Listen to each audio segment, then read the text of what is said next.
Bonjour, bienvenue à cette séance du Conseil des maires en ce mercredi 19 février 2025 à 11 heures. Alors, si vous voulez bien, nous allons procéder à l'adoption de l'ordre du jour de la séance d'aujourd'hui. Alors, je prendrai une proposition. Je propose. Merci, Madame Belchat. Je ne trosse pas. Ensuite de ça, à 2.2, l'approbation du procès verbal de la séance ordinaire qui s'est tenue le 15 janvier 2025. Je prendrai une proposition. Je propose. Oui, merci, Madame Rouleau. Alors, à 2.3, nous avons de la correspondance. Toutes les deux de M. Daniel Tétrault, CPA, qui est daté du 6 janvier 2025, ayant pour objet la planification de l'audit, lesquels sont déposés en liasse. Alors, on parle ici de l'audit du 31 décembre 2024 de la MRC et aussi des TNO. À l'item 2.4, il s'agit de l'Assemblée des MRC 2025, la participation de la préfète et du directeur général. Alors, considérant que l'Assemblée des MRC aura lieu à l'hôtel Château-Laurier à Québec le 28 et 29 mai prochain, considérant qu'il est pertinent que la préfète ainsi que le directeur général de la MRC de la Vallée-de-l'Or soient présents lors de l'événement. Et je prendrai une proposition pour autoriser Céline Bradamour ainsi que Christian Riopel à s'inscrire et à participer à l'Assemblée des MRC. Alors, ce sera proposé par... Je le propose. Oui, merci Madame Laverdière. Alors, nous sommes sous la rubrique greffe et évaluation foncière. À l'item 3.1, on parle ici de la priorité locale 2025-26 du Comité de sécurité publique, alors une adoption. Pour adopter les priorités suivantes du Comité de sécurité publique pour l'année 2025-26. Alors, je vais vous les lire. La priorité numéro 1, intervenir en matière de stupéfiants auprès des jeunes en milieu scolaire et dans les lieux publics avec les partenaires concernés. La priorité 2, qui est maximiser une présence, une visibilité et une participation aux événements sportifs, culturels et communautaires sur l'ensemble du territoire. Priorité 3, qui est assurer une présence récréo-touristique sur l'ensemble du territoire. 4, travailler à établir une cohabitation harmonieuse et pacifique avec les citoyens et leur culture, ainsi qu'avec les personnes en situation d'itinérance. Et 5, travailler en sensibilisation et prévention de la fraude. Alors, ce sera proposé par... Je propose. Merci, M. Paquin. À 3.2, on parle ici du règlement 373-02-25, modifiant le règlement 333-01-19, avis de motion et dépôt. Alors, un avis de motion sera demandé pour adopter lors d'une séance subséquente le règlement que j'ai mentionné plus tôt, décrétant les règles en matière de délégation, de contrôle et de suivi budgétaire. Et on dépose aussi un projet de règlement. Ce projet de règlement a pour but d'ajouter les modalités de suspension d'un employé telles que prévues aux articles 142.1, 212.1 du Code municipal. L'avis de motion sera donné par... Je propose. Oui, merci Madame Labbé. Alors, à la rubrique aménagement, à 4.1, on parle ici du plan de sécurité civile, soit la mise à jour. Considérant que la MRC de la Vallée-de-l'Or a la responsabilité de la sécurité civile de ces territoires non organisés, communément appelés le TNO, en vertu de la loi sur la sécurité civile, considérant que le territoire des TNO est exposé à divers aléas d'origine naturelle et anthropique pouvant être à l'origine de sinistres, considérant que la MRC a adopté un plan de sécurité civile, lequel doit être mis à jour, notamment au niveau des personnes ressources et de leur information de contact. Alors, je prendrai une proposition pour que la MRC de la Vallée-de-l'Or adopte la mise à jour de son plan de sécurité civile couvrant l'ensemble de ces territoires non organisés. Ce sera proposé par... Je fais la proposition. Merci, M. Ferron. Alors, rubrique 5, qui est développement local et entrepreneurial. À 5.1, alors ici, on parle du FRR, Fonds Région Ruralité, volet 2. Le rapport annuel au 31 décembre 2024. On a besoin d'une approbation pour adopter un rapport annuel pour la période du 1er janvier au 31 décembre, lequel est requis au 28 février de chaque année. Considérant que cette obligation est requise afin d'obtenir le 3e versement le plus important en liquidité tel que prévu par l'entente. Alors, j'aurais besoin d'une proposition d'approuver le rapport annuel et d'approuver le dépôt du rapport annuel 2024 sur le site Internet de la MRC de la Vallée de l'Or suite à l'approbation du rapport par le ministère. Ce sera proposé par...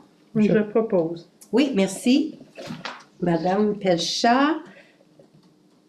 Alors, nous sommes à 5.2. Priorisation à volet 4. Ici, on parle du soutien à la vitalisation janvier 2025. Alors, j'ai besoin d'une proposition pour accepter les recommandations de la priorisation des dossiers formulés par le comité de vitalisation de la MRC de la Vallée de l'Or lors de la rencontre du comité tenue le 22 janvier 2025 à l'égard des projets que je vais nommer pour une somme maximale de 104 784,03 $, le tout en conformité avec l'Alliance pour la solidarité issue du plan d'action gouvernemental pour l'inclusion économique et la participation sociale. Alors, on parle ici du comité de loisirs de Bellecour, le projet étant l'importance de conserver l'art textile vivant pour un montant accordé de 8 529,70 $. On parle aussi de la MRC de la Vallée de l'Or pour l'amélioration des entrepôts de meubles de Sainte-Terre et Val-d'Or pour un montant de 96 254,33 $ pour un total des deux projets de 104 784,03 $.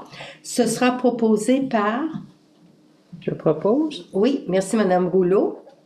À 5.3, on parle aussi ici d'un volet 2, amélioration de l'entrepôt de meubles de Malartic. Considérant que la MRC de la Vallée de l'Or fournit actuellement un immeuble appelé entrepôt de meubles dans le secteur de Malartic pour la récupération et la vente de biens usagés à prix modique donnés par les citoyens. Considérant que l'entrepôt de meubles de Malartic est géré par la Maison de la famille de Malartic, organisme à but non lucratif et au service de la population. Alors, il s'agit ici d'un ajout de conteneurs maritimes adjacents à l'entrepôt de meubles, permettant d'augmenter l'espace disponible pour l'entreposage de ces items. Aussi, une installation d'une guérite chauffée du côté de Malartic permettra à la Maison de la famille d'opérer en saison hivernale également. Et aussi, c'est de proposer d'approuver la somme de 37 611,77 $ pour la réalisation de ce projet. Je prendrai une proposition. Je propose. Monsieur Paquin, parfait. 5.4. Ici, un ajout à l'entrepôt de meubles de Val-d'Or. Il s'agit, considérant que le service d'entraide familiale de Val-d'Or a démontré un besoin majeur en termes d'espace d'entreposage pour les différents items récupérés à l'entrepôt de meubles de Val-d'Or, que la MRC souhaite soutenir l'organisme dans une perspective environnementale et dévier de l'enfouissement de nombreux articles actuels et futurs. Alors, il est proposé de prouver une somme de 31 706,23 $ pour la réalisation de ce projet. Je prendrai une proposition. Je propose. Merci, Monsieur Ferron. Alors, on avait parlé de Val-d'Or, on a parlé de Malartic, mais il y a aussi à Sainte-Terre, chez vous, c'est le Club Optimiste de Sainte-Terre, je pense, qui s'occupe de ce dossier-là. Parfait, merci. Je vais vous emprunter votre... Oui. OK. Alors, à 5.5, on parle ici de la priorisation PSPS, février 2025. Alors, il est proposé d'accepter la recommandation de la priorisation des dossiers formulés par le Comité d'investissement économique de la MRC de la Vallée de l'Or. Alors, il s'agit ici de sommes pour les projets que je vais nommer après, des sommes réservées pour puis je vais mentionner aussi le montant pour l'Association des membres du Golfe de Malartic, sans oublier de préciser que cette somme-là, elle est conditionnelle au respect des conditions prévues au compte-rendu du CIE du 3 février 2025. Alors, les montants qui ont été retenus par l'organisme qui a géré les demandes. La première, c'est le club de ski de fond de Sainte-Terre. C'est une acquisition d'une motoneige pour un montant de 10 658 $. Ensuite de ça, il y a le club de golf ARCN de Sainte-Terre pour l'achat d'un système d'enregistrement des ventes pour un montant de 2 742 $. Et comme je parlais tantôt, l'association des membres du golfe de Malartic, c'est une mise à niveau des infrastructures pour un montant de 20 000 $, ce qui fait le 33 400 $. Ce sera proposé par... Je propose. Merci, Madame Labbé. À 5.6, on parle ici du programme de soutien aux événements et festivals Femmes d'affaires de la Vallée de l'Or, l'acronyme FAVO. Il s'agit ici le regroupement des femmes en affaires de la Vallée de l'Or souhaite offrir une conférence aux femmes entrepreneurs du territoire le 7 mars 2025 dans le cadre de la Journée de la femme qui aura lieu le 8 mars 2025. Considérant que cette organisation souhaite offrir une conférence inspirante afin d'outiller les femmes en affaires de la Vallée de l'Or, tout en valorisant le réseautage, l'entraide et l'entrepreneuriat au féminin, en plus de déployer la promotion au niveau régional.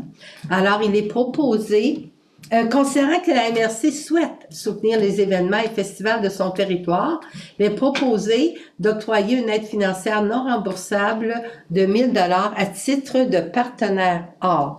Ce sera proposé par... Je propose. Merci, Madame Rouleau. À 5.7, c'est une entente sectorielle en développement, concertation régionale Abitibi-Témiscamingue. Ici, c'est considérant que la MRC de la Vallée de l'Or a signé une entente sectorielle de développement en matière de soutien à la concertation régionale dans la région de l'Abitibi-Témiscamingue en mars 2022. Considérant que des sommes résiduelles de l'enveloppe régionale du volet 1, soutien au rayonnement des régions et ruralités, sont disponibles pour engagement d'ici le 31 mars 2025.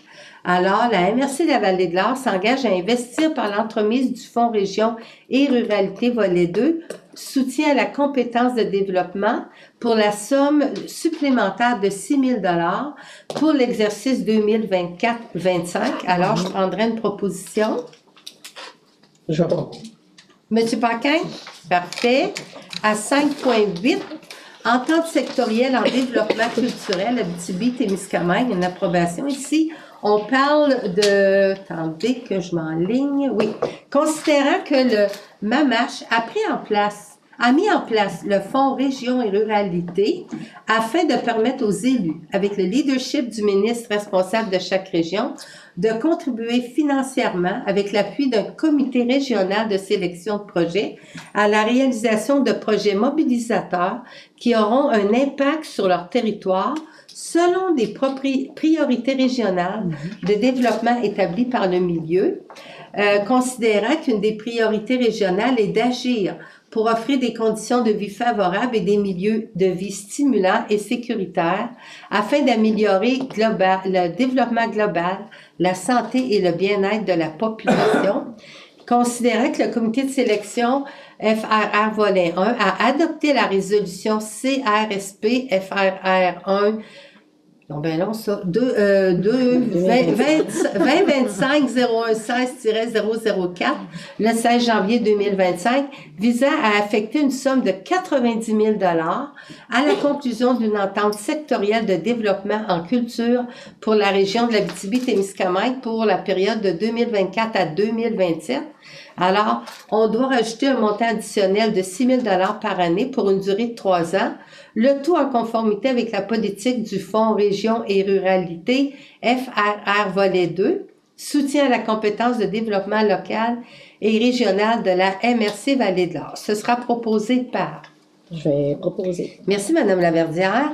À 5.9, c'est un appel de projet ciblé, Observatoire de l'Abitibi-Témiscamingue 2025-2029, considérant qu'en janvier 2020, l'ensemble des MRC de l'Abitibi-Témiscamingue et de nombreux partenaires signaient une entente de partenariat aux activités de l'Observatoire 2020-2024, considérant qu'en 2024-25, l'ensemble des MRC ont approuvé une année transitoire pour la somme équivalente aux années antérieures, considérant que le comité de gestion régionale du Fonds Région Ruralité Volet 1, qui est le rayonnement des régions, a approuvé un appel de projet ciblé 2025-29, conditionnel à la part des 5 MRC de la région, et que ce projet vise à adapter les pratiques et à maximiser les réseaux d'échange et d'expertise des milieux pour accroître la contribution de l'Observatoire au développement de l'Abitibi-Témiscamingue.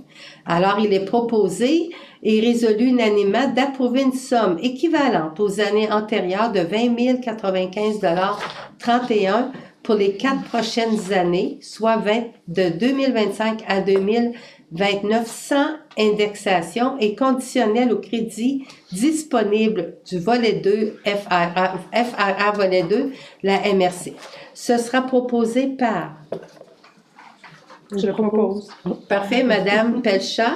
À 5.10, il s'agit de la mise à jour 25-26, règles de composition et fonctionnement, Comité d'investissement économique, le CIE, de la MRC Vallée-de-l'Or. Considérant que le comité d'investissement est délégué par le Conseil des maires de la MRC de la Vallée-de-l'Or à titre de comité décisionnel concernant les bénéficiaires d'aide financière de la politique commune du Fonds local d'investissement et des fonds locaux de solidarité à titre d'instance de recommandation seulement pour les programmes de soutien aux projets structurants, communément appelés les PSPS de la MRC de la Vallée-de-l'Or, et qu'à cette fin, elle doit définir des règles de composition et de fonctionnement qui respectent ses obligations et que ses membres nommés doivent se conformer à ce cadre afin de garantir le bon déroulement de ses activités. Alors, j'ai besoin d'une proposition pour approuver la mise à jour des règles de composition et de fonctionnement du Comité d'investissement économique de la MRC de la Vallée-de-l'Or. Ce sera proposé par... J'en fais la proposition. Merci, M. Ferron. À 5.11, il s'agit d'une mise à jour 25-26 du Code d'éthique pour le Comité d'investissement économique de la MRC Vallée-de-l'Or. Alors ici, il s'agit que les personnes nommées doivent signer un code d'éthique et de déontologie afin de se conformer aux exigences en vertu de ces obligations. Donc, je prendrai une proposition pour approuver la mise à jour du code d'éthique et de déontologie du comité d'investissement de la MRC. Ce sera proposé Je par... propose. Merci, M. Paquin. À 5.12, renouvellement des membres du comité d'investissement économique MRC Vallée-de-l'Or. Alors, considérant qu'en décembre 2024, la Direction du service de développement local et entrepreneurial informait les différentes municipalités et les partenaires du renouvellement des membres du comité d'investissement économique pour un mandat de 2 ans. Alors, la MRC a reçu certaines résolutions confirmant leur renouvellement de membres antérieurs et la nomination de nouveaux membres. Alors, la MRC procédera au renouvellement des autres représentants sur réception de ces fameuses résolutions-là qui sont en attente. Ça devrait venir en mars 2025. Alors, on parle ici de Madame Evelyne Laverdière, nouvelle représentante élue de la ville de Val-d'Or, pôle de Val-d'Or. Monsieur Alexis Vézo, renouvellement représentant élu de la ville de Malartic, pôle de Malartic, Monsieur Normand Demers, pour le milieu des affaires de Malartic, pôle de Malartic, Monsieur Marc Turcotte, représentant de la Société de développement économique de Malartic, pôle de Malartic, et Monsieur Martin Dandurand, renouvellement du représentant élu de la paroisse de Sainte-Terre, pôle de Sainte-Terre, et Monsieur Patrick Garneau, c'est un nouveau représentant de la Corporation de développement économique de Sainte-Terre. Ce sera proposé par... Je propose. Oui, merci Madame Labbé. Alors ici, on parle aussi à 5.13, une proposition de candidature sur le CA d'attractivité Abitibi-Témiscamingue. Considérant que les règlements généraux requièrent un minimum de 2 propositions de candidature de gens provenant de la société civile et résidents du territoire de la Vallée-de-l'Or, afin de siéger au conseil d'administration d'attractivité Abitibi-Témiscamingue, le président d'Attraction Abitibi-Témiscamingue sollicite la MRC de la Vallée de l'Or afin d'obtenir une proposition afin de combler un siège au conseil d'administration pour le territoire de la Vallée de l'Or, celui-ci étant occupé antérieurement par Louis Bourget. Considérant dans sa correspondance, l'organisme souligne l'intérêt de M. Roger Gauthier à titre de représentant pour la Vallée de l'Or. J'ai besoin d'une proposition pour recommander M. Roger Gauthier à titre de représentant de la Vallée de l'Or au sein du conseil d'administration d'attractivité Abitibi-Témiscamingue. Ce sera proposé, Madame Rouleau. Merci. À 6, les ressources humaines. Alors, si on procède tout de suite à 6.1, le mouvement de main-d'œuvre. Alors, il y a eu différents mouvements de main-d'œuvre à la MRC de la Vallée de l'Or. Le conseil a délégué au directeur général le pouvoir d'engager tout fonctionnaire ou employé qui est un salarié au sens du Code du travail. Considérant qu'au terme de ce même article, le directeur général doit déposer une liste de personnes ainsi engagées. Alors, j'ai besoin d'une proposition pour ratifier la liste des mouvements de main-d'œuvre déposés séance tenante et d'autoriser le directeur général à signer les documents afférents. Donc, ce sera proposé par... Je propose. Merci, Madame Pelchat.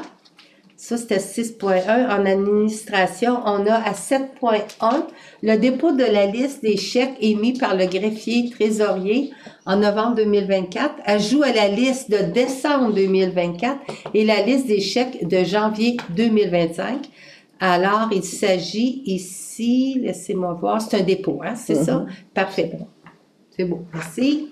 Nous sommes maintenant à 7.2.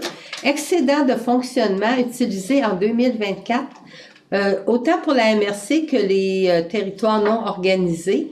Alors, la vérification comptable recommande l'autorisation par le Conseil pour l'utilisation des excédents de fonctionnement affectés, et ce, malgré les résolutions adoptées pour les sommes affectées au moment aux excédents de fonctionnement affectés. Alors, j'ai besoin d'une proposition pour accepter le total des excédents de fonctionnement qui ont été utilisés jusqu'à la fin décembre 2024. Alors, le petit dernier, c'était la mezzanine garage numéro 1 pour un montant de 2094,50. Ce sera proposé par... Je propose. Merci, M. Paquin. À 7.3, modification d'un poste d'excédent de fonctionnement affecté au 31 décembre 2024. Alors, considérant que la MRC de la Vallée de l'Or possède un excédent de fonctionnement affecté qui est nommé mezzanine garage numéro 1, et ça depuis 2022, considérant que cet excédent de fonctionnement affecté avait été créé pour des projets futurs de construction d'une mezzanine dans le garage, derrière le siège social de Place Amen, considérant que le projet de construire une mezzanine dans le garage 1 envisagé en 2022 a été modifié dans l'optique d'un réaménagement global du garage. Alors, il est proposé que l'excédent de fonctionnement mezzanine garage 1 soit modifié et renommé comme étant l'excédent de fonctionnement affecté réaménagement du garage numéro 1. C'est pas évident quand même, ce genre de résolution-là, mais en tout cas, ça a besoin d'être là. Alors, ça sera proposé par... Je propose. Merci, Madame Laverdière. À 7.4, excédent de fonctionnement affecté à créer au 31 décembre 2024.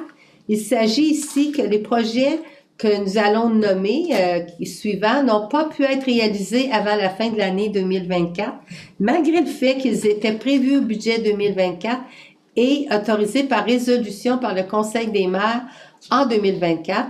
Alors, je vais prendre une proposition pour créer les excédents de fonctionnement affectés suivants ou d'ajouter des sommes supplémentaires à des excédents de fonctionnement déjà existants. Selon le cas, là, au Fonds général de la MRC de la Vallée de l'Or, on parle du projet d'une somme de 78 741 pour le réaménagement du garage 1, une somme de 2 077 pour le mentorat, une somme de 5 248 pour des activités entrepreneuriales, et une somme de 4 500 pour les frais futurs de restauration des sablières et gravières, une somme de 2 500 pour la gestion documentaire et une dernière, une somme de 37 334 pour le broyeur à bois, soit l'achat et le branchement. Alors, j'aurais besoin d'une proposition pour cette résolution. J'en fais la proposition. Merci, M. Ferron. Alors, à 7.5, l'utilisation du surplus libre pour la réalisation de projets en 2024. Alors, considérant que la vérification comptable exige l'autorisation du Conseil des maires pour l'utilisation du surplus libre, que les résolutions ont été adoptées pour l'autorisation des dépenses non prévues au budget 2024, mais que ces résolutions adoptées en 2024 spécifiaient que les fonds étaient disponibles dans le fonds général de la MRC de la Vallée de l'Or, sans toutefois préciser l'utilisation directe du surplus libre, considérant que ces dépenses n'étaient pas prévues au budget 2024, mais qu'elles ont été autorisées par le Conseil à la suite du dépôt du rapport financier du vérificateur comptable de l'année 2023. Il s'agit d'avoir une résolution pour autoriser l'utilisation du surplus libre pour des dépenses en 2024 au montant de 651 458,84. Alors, ce sera proposé par... Je propose. Merci, Mme Pelcha. Le temps de geler, là. OK. À 7.6, un appel d'offres GMR 2025-002 concernant une étude sur la valorisation des boues municipales. Alors, j'ai besoin d'une proposition pour autoriser le directeur général à lancer un appel d'offres public pondéré concernant une étude sur la valorisation des boues municipales. Ce sera proposé par... Je vais le proposer, madame. Merci, Mme Laverdière. À 7.7, il s'agit d'un dépôt du rapport sur la gestion contractuelle de l'année 2024. Alors, simplement dire que l'article 938-1.2 du Code municipal, entré en vigueur le 1er janvier 2018, stipule que les MRC doivent produire et déposer une fois l'an un rapport sur l'application de leur règlement sur la gestion contractuelle. En conséquence, les membres du Conseil ont pris acte du dépôt du rapport sur la gestion de l'année contractuelle de l'année 2024 qui a été déposé par la directrice de l'administration. Alors, ça, c'est un dépôt. Alors, à la rubrique opération collecte matière résiduelle, il n'y a rien, ni le traitement. Nous sommes à traitement, oui, à 9.1, table provinciale d'échange LET de, et là, je me souviens plus de l'acronyme, là, AOMGMR, nomination de M. Marco Veilleux. Alors, on parle ici de l'association des organismes de gestion de matière résiduelle, excusez-moi, a invité M. Marco Veilleux à se joindre à sa table provinciale d'échange, qui est pour les lieux d'enfouissement technique, les LET. Alors ici, j'ai besoin d'une proposition pour nommer Marco Veilleux à titre de représentant de la MRC de la Vallée de l'Or sur cette fameuse table. Ce sera proposé. Monsieur Paquin, merci. Alors, foresterie, gestion du territoire, nous avons besoin d'une autorisation de signature d'une entente pour le partage d'une ressource pour la coordination de la table GIR. Ça, c'est très long. Là, je suis en train de faire un petit... OK. Alors, considérant que la loi sur l'aménagement durable du territoire forestier prévoit que le ministre élabore un plan tactique et un plan opérationnel d'aménagement forestier intégré pour chacune des unités d'aménagement en collaboration avec la table locale de gestion intégrée des ressources et du territoire, la table GIR, considérant que les MRC d'Abitibi et de la Vallée de l'Or ont signé une entente de délégation pour la composition et le fonctionnement de la table GIR pour les unités d'aménagement 83 51, 84 51, 84 62, 86 51 et que le ministère a délégué par rencontre la gestion du PADF au MRC de l'Abitibi-Témiscamingue. PADF, on me dit que c'est le programme d'aménagement et développement des forêts. Alors, j'ai besoin d'une proposition pour autoriser le directeur général ou son représentant à signer l'entente portant sur le regroupement des tables de gestion intégrées des ressources du territoire pour les unités d'aménagement que j'ai mentionnées plus tôt. Ce sera proposé par... Je propose. Merci, Mme Labbé. Alors, à 11, il n'y a rien. Conférence des préfets, il n'y avait rien à mentionner. Affaires diverses, on n'en a pas. Question du public. Ça semble correct à ce niveau-là. Donc, on va prendre une proposition pour la levée de l'Assemblée à 11h30. Ce sera proposé par M. Paquet. Parfait. Je vous remercie. Alors, on vous souhaite un bon mois.